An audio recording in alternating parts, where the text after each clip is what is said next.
Hey guys, welcome back to my channel. Now for today, we have a delicious butterscotch nut bread that I'm going to be showing you guys how to make. And it's a very old school recipe. It dates all the way back to 1940. It's made with buttermilk and sweet brown sugar.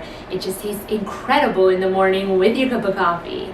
Now if you guys are new to my channel, be sure to subscribe down below because I post 3 recipes every single week and they're always quick and easy. Now let's get started.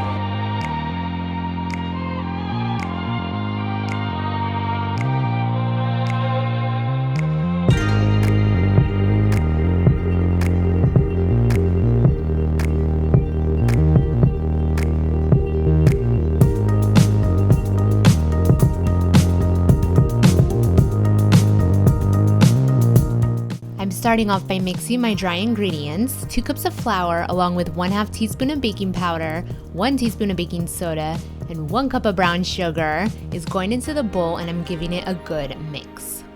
In a separate bowl, I'm combining 1 egg and 1 cup of buttermilk, and I'm going to combine this until it's fully incorporated and then be adding it to the flour mixture along with 2 tablespoons of melted butter, 1/2 cup of chopped walnuts, and 1/4 cup of these crushed toffee pieces. This is optional, I just had them on hand and thought they would go very well inside of this bread. Mix this just until it's incorporated and then add it to your loaf pan, which has been greased and floured. Top this off with some more of those chopped walnuts, and this is going to go into the oven at 350 degrees Fahrenheit for about 1 hour.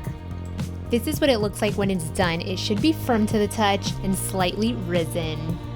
This bread has a very unique taste of butterscotch. It's a very old school recipe. As you saw, it barely has any fat added, so go ahead and top this off with some butter when you're serving it. Enjoy this with your cup of coffee or your afternoon tea. You are going to love it. I want to thank you guys so much for joining me for this quick and easy recipe, and be sure to stay tuned for future videos. Bye.